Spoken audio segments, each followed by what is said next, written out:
Hello everyone, I am back in my normal spot. I'm gonna try and do the 2024 wrap-up. I prefer Storygraph these days. I like the stats more. I like the images that they do at the end of the year. It's not owned by Amazon, which is always a nice thing. I'm pretty sure it's like minority female owned, like a black female made it, I'm pretty sure. So yeah, it's good stuff. Storygraph. And so I got all these stats from there. I'm gonna try and go through them quick. My kid's squawking, he's waking up, but we're gonna try and get it done real quick. Because then I also gotta pick up my other kids from school. One of those days, you know. But 2024, I did 125 books, which was great. A lot of them are audio. Not a lot of them, but you know, a good amount. I'd say like a third, I believe it was, a third or less. And then I read 53,988 pages. So yeah, I'm pretty happy with that. My goal was 100. I just put it at 100. I get what I get. I had some moments that were great. I'll just put, this is one of the stats. January and August I had the most. I think January I had the very most at 17 books. That was, I know, a lot of audiobooks. I don't remember why, but I just got big into audio that month.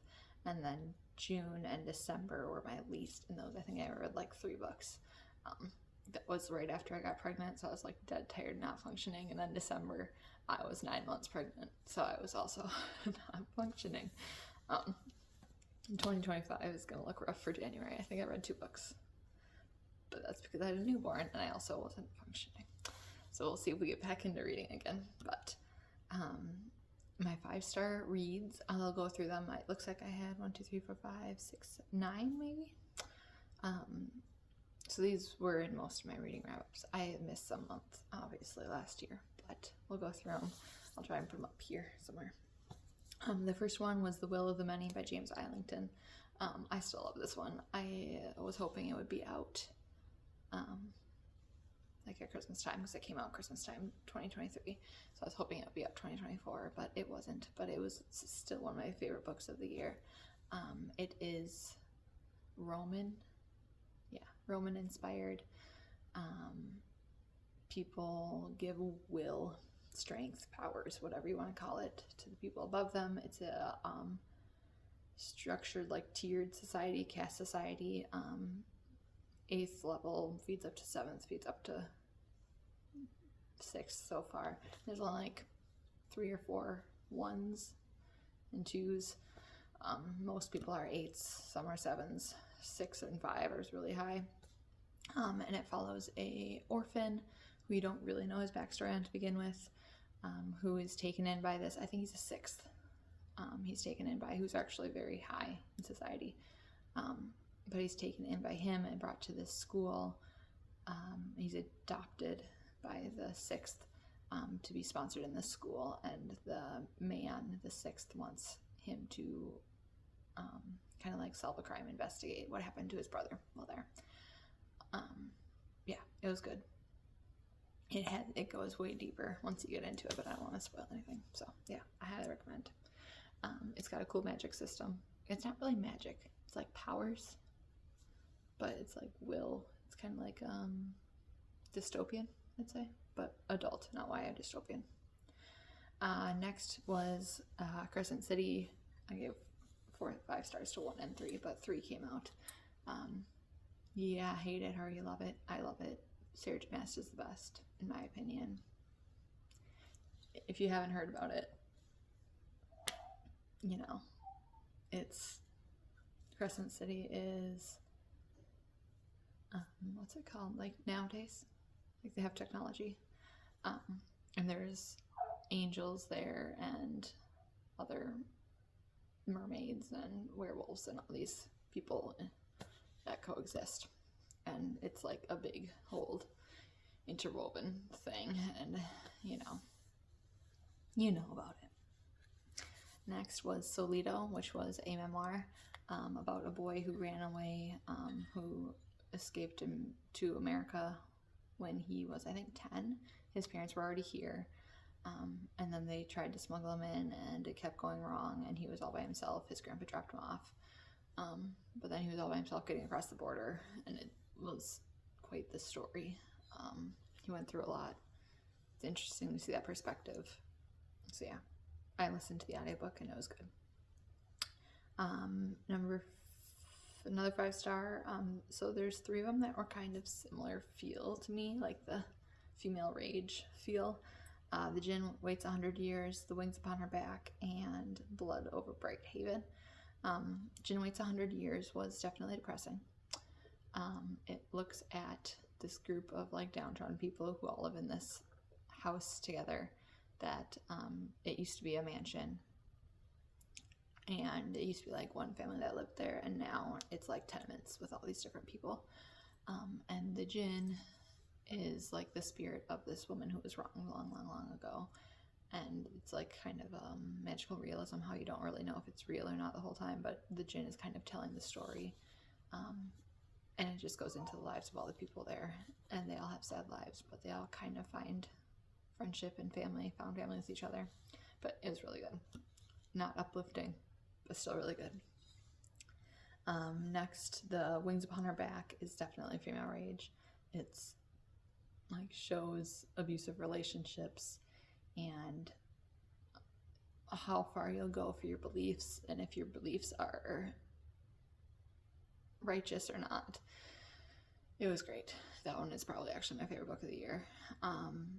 I checked it out in my library, and I kind of just want to buy it to support the author because it was that good. Yeah, go read it, please. Then there was Mother of Death and Dawn by Carissa Broadbent, I think. She wrote another series that's way more popular, but I'm not interested in that one. This one was it starts with Daughter of No Worlds. Oh, what's it called? I don't remember what this trilogy is called, but the last one is Mother of Death and Dawn. It was really good. The male main character is like my favorite love interest of all time. Max Antarius, I think his name is. But he's the best. I love him. This woman is a slave. She has magical powers. She escapes, and she is trained at this college. That's kind of like a sister college to a different kind of power. There's like 2 power systems, and they're like sister colleges, and they're raised to be like the army, but they don't want to be the army anymore type thing. So it's like a whole upheaval of the political systems, but it's so good. Trust me, so good. So I'm going to take a drink of this real quick, but it's the Elementi. It's an electrolyte powder, but it's the hot chocolate version. It's the chocolate flavor, and you drink it with water, and it's the best thing ever. It's kind of salty. So it's a little bit strange, but it has no sugar added. It's like the fake sugar, but it's like better for you type thing, you know, but it's so good. Get the try Elementi chocolate, really good. Blood Over Bright Haven, another political system thing.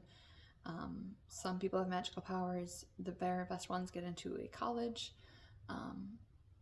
and then there's downtrodden people who run in from the wilderness to this safe city, and they are treated as lesser people, like they are not full people.